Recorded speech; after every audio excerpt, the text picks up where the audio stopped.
Hello everyone. Today we talk about how to fix the app of Viber. We will go to settings.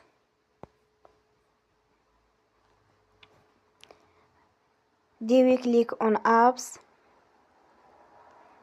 After that we will search the app Viber and then we click. Then we will on for stop.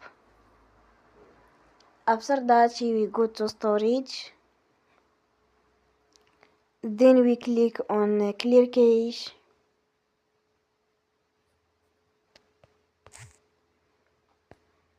In the end, turn off your phone and you will recharge your phone again.